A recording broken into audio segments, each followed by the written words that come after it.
Saturday. Christmas comes early. Unbelievable! Welcome to this incredible scene. Bills. To the end zone! Chargers. It's a touchdown! An exclusive NFL game. That's fantastic! Live in primetime. Wow! Only on Peacock. With a Christmas gift to their fans. They're having some fun now. Bills versus Chargers. Saturday, 7:30 Eastern. Exclusively on Peacock.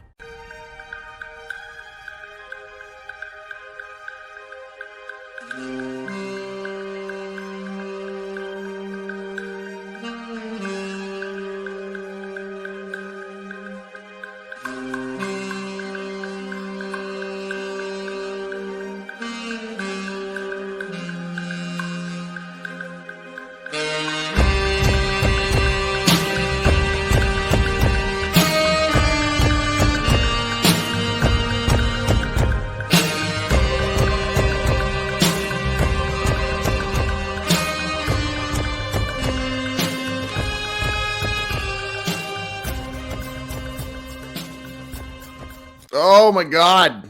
Hello.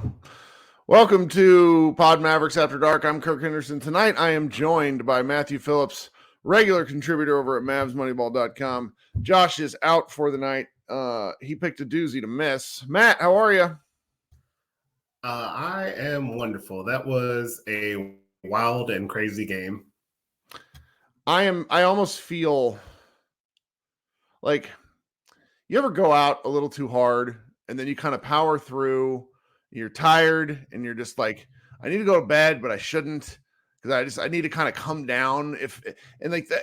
This is as close as I've felt to I don't know, kind of the Clippers games in 2020 in the bubble where it was just like nails on a chalkboard, like fuck. Because, you know, we beat the shit out of the Phoenix Suns several years ago in the playoffs. And then the Warriors just kind of owned the Mavericks. Like there was not a lot of tension relative over like a huge game series. This game for 10 minutes was the most tense experience I've had in the Mavericks game in as long a time as I can remember. So AJ Lawson being an integral part of your game-winning lineup attempts is always, I think, going to lead to a very stressful situation. But in general, I really enjoyed the game. It was a lot of fun. You talk about being tired. I feel like the Mavs as a team, and especially Luka, this is going to go full nerd.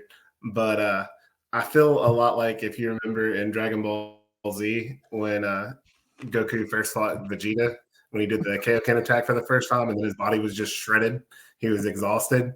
I feel like that's how Luka was throughout the game. Like at the end, he was just completely out of gas. And I mean, he played 46 minutes. It's obviously no way to not be out of gas, but that's what I thought of immediately. It was just him being just, man, that was an epic effort on his part and on the Mavs part as a whole. And it's just sad to see him come up a little short. Well, so if you're a casual Mavs fan or a fan who took Saturday night off because you wanted to watch some college football or do something a little different, because once you saw the injury report that half the Mavericks team was out, I mean, it was Kyrie, it was Dante Exum, it was Tim Hardaway Jr. and Josh Green and Maxi Kleber. So really, that's 5 theoretic rotation players. If you would have checked out for this game, wouldn't have blamed you. Josh did, because he was like, all right, well, I have the opportunity to go do something with my wife and I'm just going to kind of check out. And, you know, what we tend to do in these games is try to give like a brief recap of what happened. You wrote the recap tonight and I'll just sort of summarize your recap for you. Mavericks, not very good in the first half. And then really through the first, 36 to 38 minutes of the game, the Oklahoma City Thunder shot the hell out of the ball from beyond the arc, which was really, you know, call it what you will. My favorite was Brian Damaris after the game saying, well, you know, Derek Lively did a good job protecting the paint. The Mavericks only gave up 42 there. Yes, but that's because they were getting shelled from beyond the arc for most of the contest. And it really was something else to the point to where I think you probably had a fully written recap. You were probably about 400 words in and you're like, I'm ready to turn this in. And then, you know, why don't you walk us through what the hell happened when the Mavericks came back? Because I don't think I can accurately describe it. So actually, I wrote 3 recaps for this game because I wrote the Mavs lost. I had written the Mavs lose by 20. They just didn't have the horses tonight. Everybody was hurt. They made the one run, and then Jaden Hardy happened at the end of the third quarter. So then I wrote another one where the Mavs have this epic comeback win. Big Papa Doncic is a thing. All of this stuff, like everything's exciting. And then I wrote the actual recap, which is both of those things happened and they still lost. To me, the biggest point of the turnaround of the 30-0 run, which was just incredible to behold. But the biggest part of it was obviously AJ Lawson made the 2 above the break threes. But to me, the most important part of that wasn't him making the threes. It was the next possession when the Thunder overreacted. And so they had been trapping Luka the whole game, which it's very rare for teams to trap an NBA player for an entire game. Simply because it was the whole game. You're not kidding. Like, it's literally the whole game. The closest thing I've seen to it is, I've seen Luka get trapped before, but this wasn't like, just to clarify to people who maybe didn't see the whole game, this wasn't Luka calls for a screen and then both of the people in the pick and roll go with Luka. This was when Luka crosses half court, 2 defenders come to him for virtually the whole game. And the only time I've really ever seen that is James Harden in his peak back in Houston. It was crazy. And I think Luka did a really good job of accepting the doubles and allowing Lively to play in space out of that. Like, he accepted the doubles and made the play before the play in a way that I really haven't seen him do at times, because he gets really, really, he wants to be the guy that makes play. And he made some wild passes today. Like, he had a couple that his shooters missed, so they won't end up on highlight reels. But he had some wild passes that were just amazing. And so anyway, to get back to what I was talking about. So they're doubling. AJ Lawson makes 2 above the break threes. The Thunder then, and they've been letting people shoot the whole game, and the Mavs had Dennis had shot some, and they had looked horrible. Grant Williams had shot some, and they looked horrible. Just the whole team had shot. Well, AJ Lawson made 2, and then the whole team came over, and they adjusted, and they rotated up to Lawson and left Seth Curry wide open in the corner. And Curry made a 3. And then after that, it really the Thunder really started rotating to shooters, which truly put them in rotation for the first time in the game. Because they had, both teams, the dirty secret of this game is in the first half, both teams were getting wide open threes. It was just a matter of the Thunder had better shooters shooting theirs. And I know it's fun to be like, oh, shooting variance, that. Like, most of the Thunder threes in the first half, nobody was in the picture. Like, they were so wide open. And most of the people that are making them are good shooters. So then the Mavs started making those. Then they got a couple of Luka drives, and then they got Lively finishes, and they got some offensive rebounds because the Thunder were so spaced out. And the Thunder were shell-shocked. And I want to say they took 3 timeouts during that run. Like, it's very rare that you get because there's either 2 or 3, but it's very rare that you get multiple timeout runs. Mm-hmm. But the Maverick, I remember a few during the Carlisle Luka Maverick era where we were just like, because third quarters were constant pain. But yeah, that was, they were trying to pull themselves out of it. This was not we're asleep at the wheel for 3 minutes. It was, how long was the run? I had the game thing pulled up, but it was incredible. One thing I want you to keep going, but one thing that is pretty incredible about this is you're talking about the Luka passes. One thing I just kept laughing about in the first quarter most of the game was the Thunder were perfectly happy letting Derek Jones Jr. shoot threes. That is an ideal outcome when that team is on the floor, where Luka's kicking out to him or Derek Lively's passing out to him. Derek Jones Jr. previous high 3-point shot attempt games. He had a 9 3-point game earlier this year. He had 1 in 2020, and then he had 2 games earlier than that with 8 3-point attempts. He had 12 tonight and was pretty fucking awesome. He had damn it, I just clicked away from his numbers too. Yeah, he shot 50%. Without his contributions, it was just really incredible to where the Thunder were perfectly happy selling out on Luka and everybody else and hoping that the other Mavericks would beat him. And the other Mavericks damn near did. Yeah, it was insane. Luka obviously also went full on, supernova, Super Saiyan, whatever you want to call it. Like he went absolutely nuts. He had, I think, 36, 15, and 18, which just sounds fake, especially That's not real. Yeah. Especially when you realize, and 2 steals and 2 blocks. And one of those blocks was a really big block in that run where he rotated down to be the low man. It was a one that very easily, had he mistimed where he places his hands, he could have been called for a hack because it was from behind and kind of almost from across. And refs love to give guys the benefit of the doubt in that situation because it usually is a foul, but he blocked the hell out of the ball. Yeah, and I mean that's one of the things with Luka is, I mean, he really is. You don't talk about Luka as a wingspan guy just because of, I mean, how he's built. He's obviously a little thicker. I joked in the thing that he's always had a dad bod. Now he's a dad, but he like, you don't think about it, but I mean, he's got the 7-ish foot wingspan, and I mean, he's a bigger guy, obviously, and so he used that to rotate. I think whenever the Mavs are at their best, he's going to be a power forward defensively eventually. So I mean, going through that, like, it was just fun, and then it was so deflating just because you could see how much energy they used. What really killed them, in my opinion, is that, and I guess this is going to be where I'm going to start going negative, and I don't mean to upset Jason Kidd, but it's a necessary part of this game to discuss. They made the big run in the third to get it down to, I believe they were down 9. Yep. And then Jaden Hardy happened. And I've seen a lot of stuff on Twitter that it was Jaden Hardy and Dwight Powell. And Dwight Powell wasn't good, but it was – Jaden Hardy's been bad this year, man. Yeah, he was especially bad there. That doesn't mean it's – He did make some nice passes tonight, but overall that stretch was really bad for him. So we've always called him a hooper and everything, and we talk about that, and he is a hooper. But what he's been this year is the guy in pickup basketball that thinks he's the best player on the court, that dribbles 47 and a half times in a possession, and then, holds the ball for like 35 seconds in a pickup game and does all that and then shoots, and it's just that everybody hates to play with.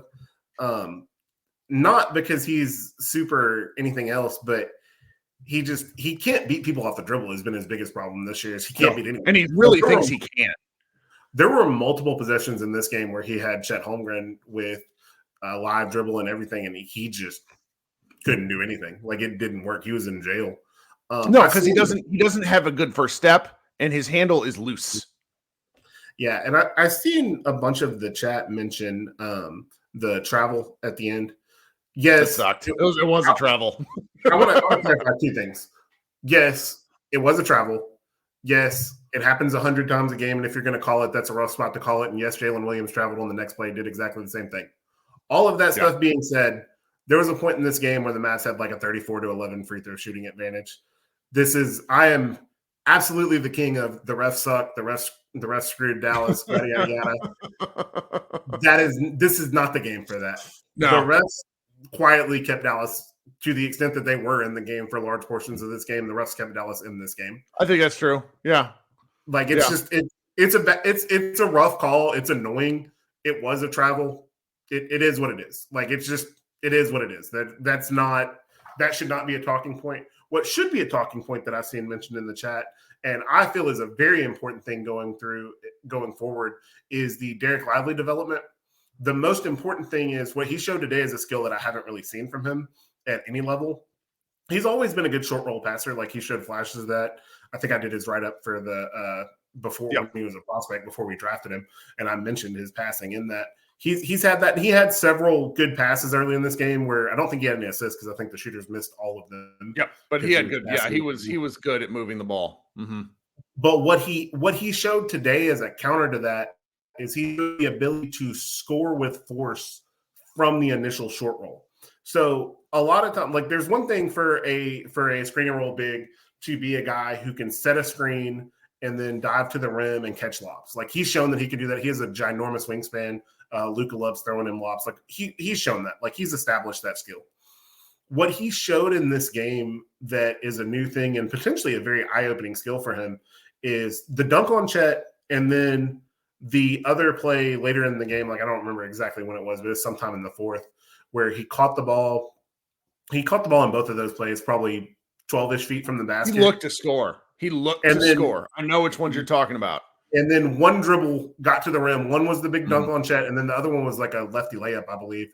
And just both of those, if he has the ability to be able to score from the initial short roll, like if he can get to the rim and score from there, that is an absolutely huge development because it's just another option to go to. It basically takes the place of a post game. Like a lot of times we talk about players that are big as the ability to develop a post game as a way to counter switches and stuff like that. That is a big thing for him. And then obviously all the blocks and points and rebounds. Like he was great. Well, what was so interesting was I remember thinking he kicked one out to Olivier Maxence Prosper at one point, and it was on a short roll.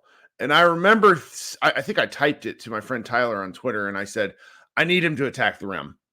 I just need, like, don't pass it to a guy who, like, shoots, I'm sorry, like, Omax, I'm going to love him one day. Omax played hard today when he was out there, but Omax can't shoot. It's a trebuchet. It's terrifying. You never know where the ball's going to go when he shoots it. And I just remember thinking, all right, I need him to try to, he might not get it, but I need him to try. And then he started trying that game. The oops are incredible because, that a lot of that is Luka's manipulation of stuff and him going to the right space. But the ability to make the decision to attack the rim, not commit charges, at least he didn't tonight, and, either lay it in, dunk the bejesus out of it because he really is wildly athletic. Some of the plays he makes, oh my God. I mean, that was just easily, Luka's game is what it is. If you're not enthused by it because, it's maddening that he needed to do that much, okay. But I really loved watching Omax play tonight. I not Omax, Lively. And that's just so much, the chat is quite rightfully really excited about it. It just goes back, if some of the bigs they've had over the years, it makes you frustrated that that's what they settled for when there are guys out there. Like one of the players who I think multiple people really wanted to pair with Luka for years was John Collins. And he was making like the John Collins, second and third year decision type stuff where he was, looking like an all-star. Like I it seems a little silly. I mean, I'm really enthusiastic about it, Lively right now because just him and Chet Holmgren bringing the American big man back to the forefront. I mean, I couldn't be more excited about that guy after this game. Yeah, like to me, he probably like Luka's brilliant. Okay, that's like news at 11. That's a thing that's just to be expected. So, you don't want to take it too for granted. But Lively obviously is a very important development for the Mavs' future.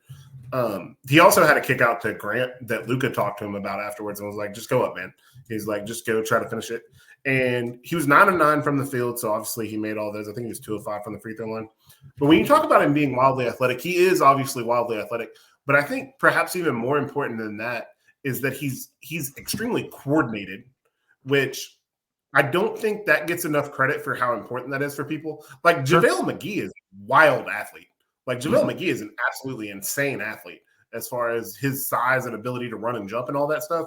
Like he's top tier in the history of the world as far as people that size and that athletic, but he's not coordinated. And that's why he ends up doing a bunch of crazy stuff and he ends up looking like a spider with roller skates on. But Lively can control his limbs, and that's one of the things that's always made Gobert impressive. That's one of Gobert's primary skills.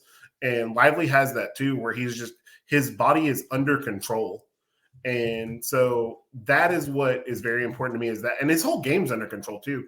Like my major concern with him was I thought he would commit 7 billion fouls this season. I didn't think he was going to play, not because I didn't think, like I trust Kid to develop young players, especially young, like that's one of Kid's strengths. This kid has done well with young players. But what I was concerned with was I thought he would foul a ton. I also thought, speaking of things that can be developments going forward, today was the most aggressive he's been defensively as far as actually going for blocks. The Mavs have done a ton of things where they funnel stuff to him, but it's been a little incongruous because they funnel plays to him, but Lively has also clearly been taught, like, don't foul above all else. And today I thought he did a really good job of being aggressive without fouling, and he had 6 or 7 blocks. I'm not sure, depending on which way the box score showed it. I think, but really just great challenges. Do you think he outplayed Chet? Be honest. I do, but also, like, Chet's really good, man. Oh, my God. I do. Like, Chet was good today, too. Chet was good in a different way. Chet's like scared. Chet's terrifying. Like Chet is a guy on his own where I'm like, oh no, that guy's a problem. To me, Chet is. I mean, we're gonna not go into one of my other things, but to me, Chet's clearly been the rookie of the year so far. Rookie of the year for sure. Yeah, I think that's true. But he was really good today too. I think he had 4 or 5 blocks. 11 points, 11 boards, 5 blocks, 3 assists, and a steal. Yeah. I mean, that's also a wash. Those two, like the statistical impact is right there. But like, talk about a battle of future bigs. Like, my goodness, I just love it. I'm just glad that we have someone that can compete on that level. Speaking of Chet and his blocks, but man, AJ, especially after you've made a couple, just let it fly, buddy. Don't go in and just serve up blocks for Chet. That ended up being a really important part of the game. Like, you can't complain about AJ Lawson. I was getting ready to type that this was the AJ Lawson game. That was part of my second recap was, hey, this is the AJ Lawson game. Like, we've had the Raymond Felton game and the Corey Brewer games throughout the years. But this was going to be the AJ Lawson game, and then it kind of fell apart at the end. I think also right. on negative ends, the fact that Kidd went with the decision to close with AJ Lawson over Grant, and more importantly, that it was the correct decision to do so. Mm-hmm. I think that's true. That's a very concerning thing. Like, Grant hasn't been good for a while. I know he played pretty well last night. I'm going to be honest. I didn't watch the game. No, he shot himself out of his slump. He did not play well. Like, he made a decision tonight. Like, Grant Williams can't jump over a phone book. And he made a decision on a fast break tonight to challenge Chet at the rim, got his shit thrown back in his face, and then whined about it to the ref. And it's like, how about you don't do the dumb thing? Yeah. What are you doing? It's also funny. Something that I thought was amusing is, so the Mavs were like just crying out for any type of way to create offense other than Luka Doncic's pick and roll. Because, and obviously, to be fair, with Kyrie Irving and Tim Hardaway Jr., they're second and third best offensive players out of the game. It makes sense. Yeah. But it makes sense for them to struggle. Like, if you take that much shot creation out of anyone's lineup, obviously they're going to have problems. But the one play in the first half where we had like a Grant 17 dribble possession where he like dribbled it up from the lane, posted, did like 4 spin moves, and then got packed, but also he did get fouled. But he got destroyed though on that. That looked like that. Did you see that play flying around in college yesterday where the guy blocked the shot? The most disrespectful block in the history of basketball, and then threw the ball at him on the ground. Like, that's what happened to Grant Williams there, only he got fouled. Like, it was I'm not gonna pile on Grant throughout the season because I think he's just a connecting piece. But he plays too big for his britches, just to be quite candid. Like, he goes out and throws his chest around and talks a lot of shit. And then what did he do tonight? Let's go see here. He was 1 for 6 with 1 rebound and 1 assist. Congratulations. Like, I'm saying, anyway, all right, I have to shill for a second. So I try to do this around the 12-minute mark, but you and I were having too much fun. If you guys could do me a favor and go ahead and like the stream, and if you could leave a comment on this particular video after we're done, just go to the bottom of it, leave me a note. I like reading those things. Even if you tell me you hate me, shout out to the guy from a couple days ago who said that Josh and I must be angling for jobs with the Mavericks. I will never forget that. You are my favorite YouTube commenter because they don't like me very much over there. So I'm doing a very good job trying to get a job.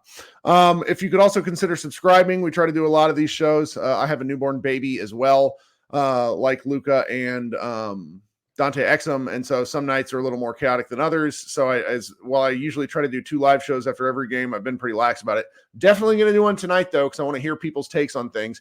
We got a couple folks in the chat who I hope come along who are really pissed, and I want to talk to them, and I want to, because I kind of come out of this game. We're driven by the search for better. But when it comes to hiring, the best way to search for a candidate isn't to search at all. Don't search, match with Indeed. If you need to hire, you need Indeed.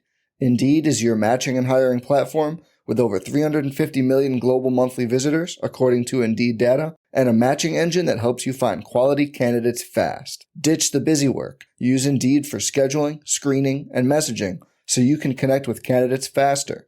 And Indeed doesn't just help you hire faster. 93% of employers agree Indeed delivers the highest quality matches compared to other job sites, according to a recent Indeed survey. One of the things I love about Indeed is it makes hiring all in one place so easy and streamlined so I can spend more time on the rest of my business.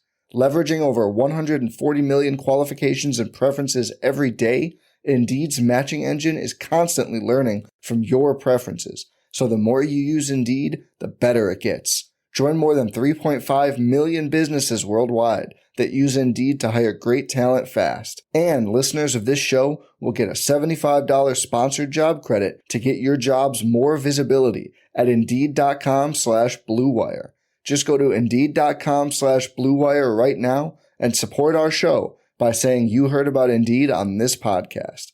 Indeed.com/Blue Wire. Terms and conditions apply. Need to hire? You need Indeed. Well, yeah. All right. So let's get back to talking about the Mavericks here. I come out of this game it was a great game. I take nothing else away from it. Like, Lively looks good, but I don't take any team constructs away from that because their defensive principles are still bad. They played a lot of zone, and that flustered the Thunder. They're not going to do that game to game.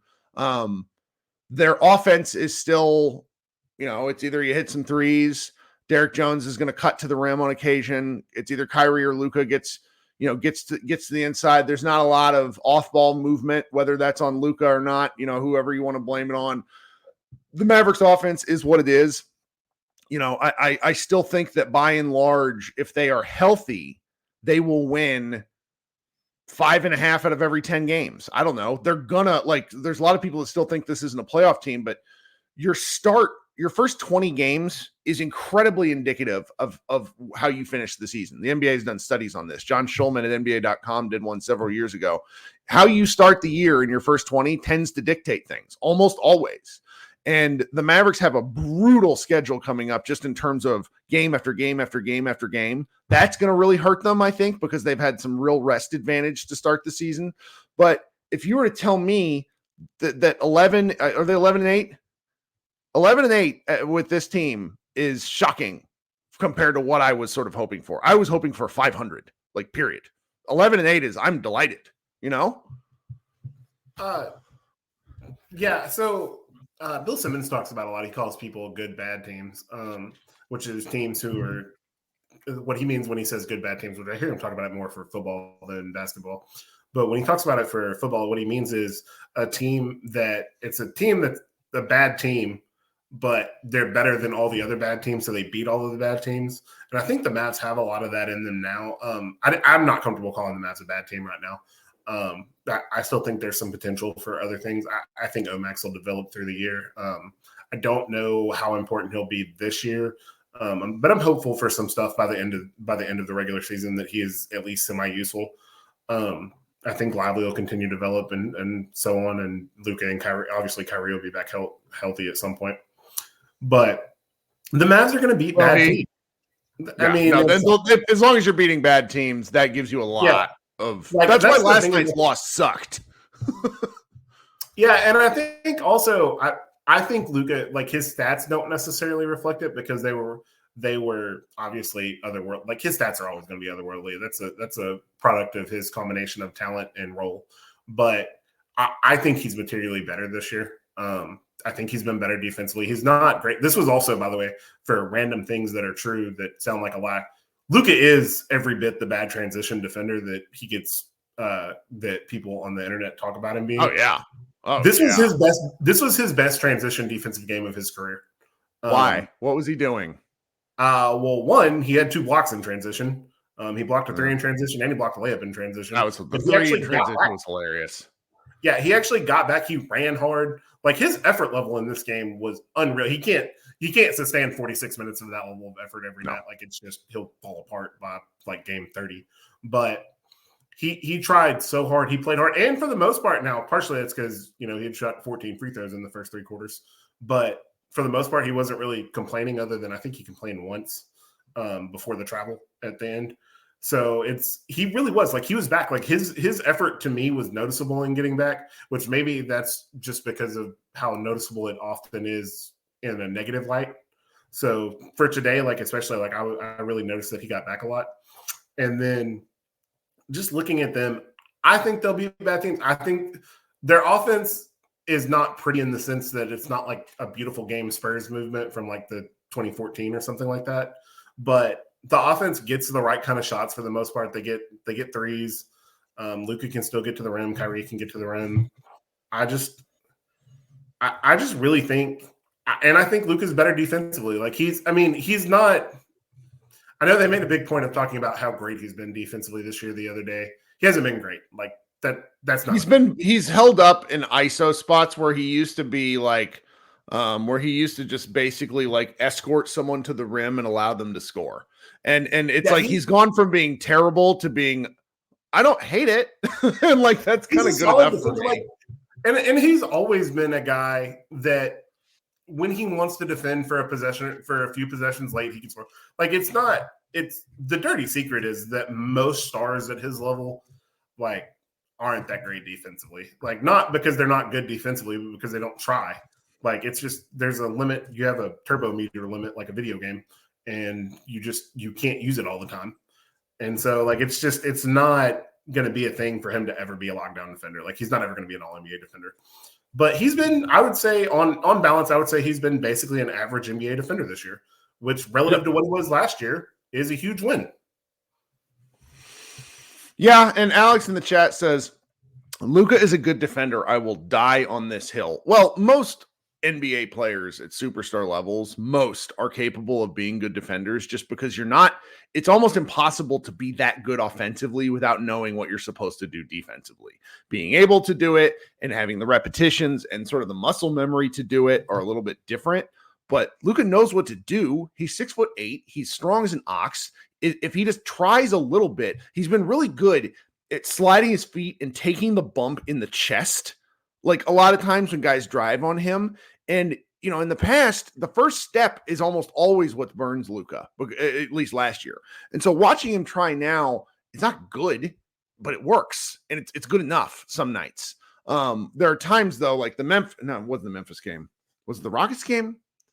There have been a couple of games recently where it's really gotten bad. It might have been the Clippers. I think it was actually, that Clippers game out there in Los Angeles where they looked like they had a great time. He struggled against the Clippers defensively. Like it was games. And so I don't know. I got a guy in the chat with me, 17, arguing that Lively is skinny as shit. You can argue with me. I've stood next to him in person. Okay. I've stood next to the guy in person. I played with 7-footers in high school. He weighs 230 pounds. Like Dirk weighed 240. I don't know. Like, why are we arguing about this? He's not a little guy. Like you can trust me because I've seen it. I've been there. You haven't. Please stop. Well, the thing about that is, most NBA players are super skinny compared to most regular athletes. Like this, because Tyson the NBA Chandler was like, he was rail thin in person. Yeah, I mean, like outside of like LeBron and Zion and Luka, generally speaking, most NBA players are very skinny. Like especially me, like I'm a very large person. And he, so it's weird to me. Like, so if you're talking like normal person. Sure, okay, he's skinny, but like he's bigger than like you mentioned Tyson. He's bigger than Tyson was. Well, the argument is likely, and I'm not necessarily following this, but the argument is probably can Lively guard Embiid, Gobert, and maybe like a Karl Towns and a Jokic? And the answer to that question right now is no. But neither can anybody else guard Jokic or Embiid. It doesn't matter.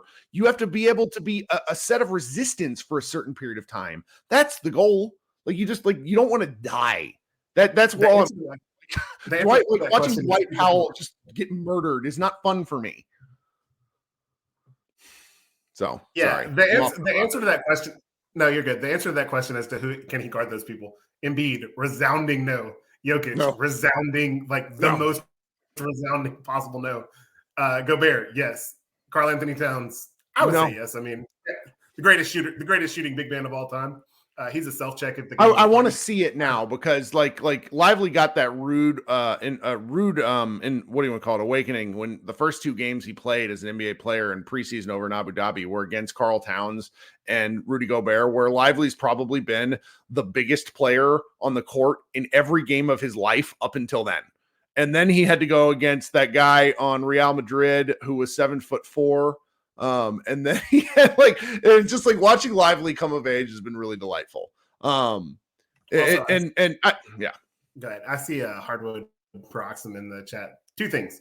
One, on the plus minus stats, today is a great example of why on off is not that great of a predictor, because Luka's on off was negative, but that's because he played the whole game and they lost, and he absorbed the negative minutes from Jaden Hardy. Well, he did. He was pretty negative at a certain point in the game, though. Like he was like a negative 17, but but that's why you don't use it. Like the fact that he finished -7 is largely because the last 6 points happened.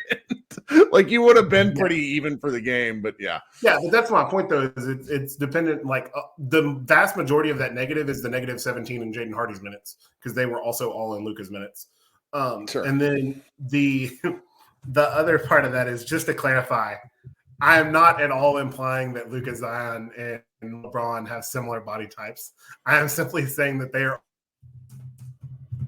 all trying to say that they are the same body types. No, well, I mean, that's what makes the NBA so ridiculous to watch on a night in, night out basis, because you get to watch these guys that all really do look so different.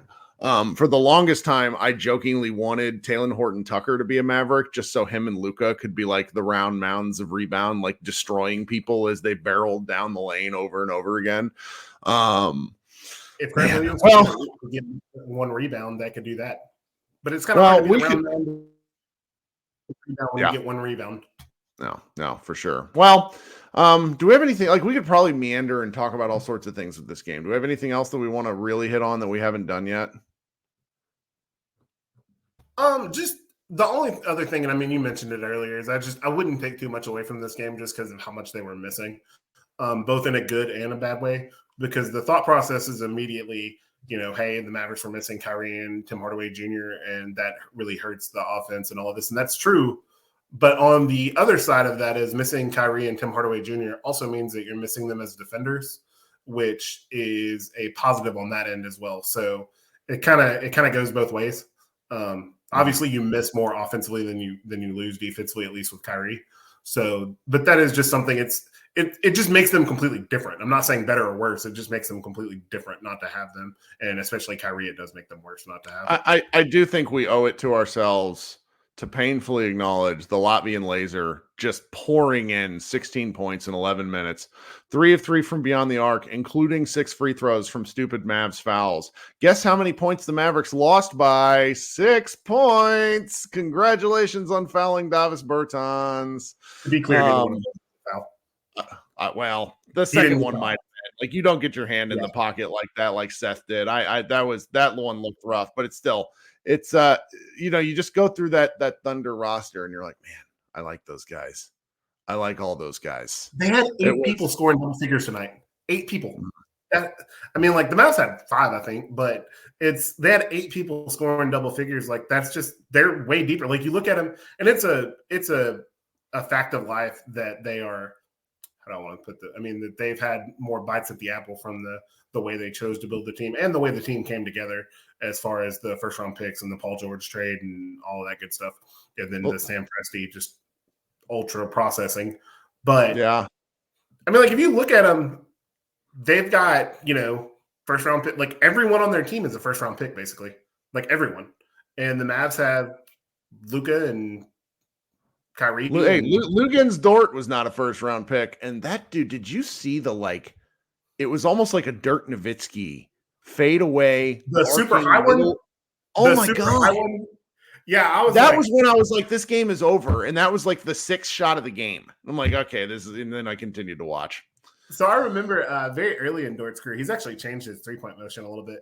But he used to shoot moonballs. Like, his natural 3 used to be super high. So when he shot that, I kind of thought of that, but I was also just like, man, if he makes that, that's going to be a rough day for Dallas. And it ended up being, to me, like the other thing, you're looking for takeaways is just, man, we're all fans of this team. Like, enjoy the game. I know they lost and everything, but you got to watch a ton of different things. You got to watch Luka go supernova. Lively, you get to look at for the future. Like, just enjoy the ride, man. Like, this team isn't going to win a title. Like, I want to be positive, but I can't say that. Like, they're not going to win a title. So if you're looking for something as a fan, I don't want to tell anybody how to be a fan. I'm not trying to gatekeep how to be a fan. But just enjoy the ride, man. Enjoy the lively dunks. Enjoy Luka being special. Enjoy some of the passes Luka threw tonight, even though they led to misses. Just enjoy watching the game if you can find it. If you can get the ability to watch it. I think that's right. All right, man. My wife is telling me I need to wrap this up, so I'm going to go do that. Guys, I'm going to go relocate my house and head downstairs, and we'll do our other live show. Thanks so much for hanging out. This has been Pod Mavericks After Dark. It's been Kirk Henderson and Matthew Phillips. Matt, thanks so much for joining us. I think that's it. Everybody, thanks so much, and we'll see you in a few minutes or see you next week later on in the week when the Mavs play. Go Mavs.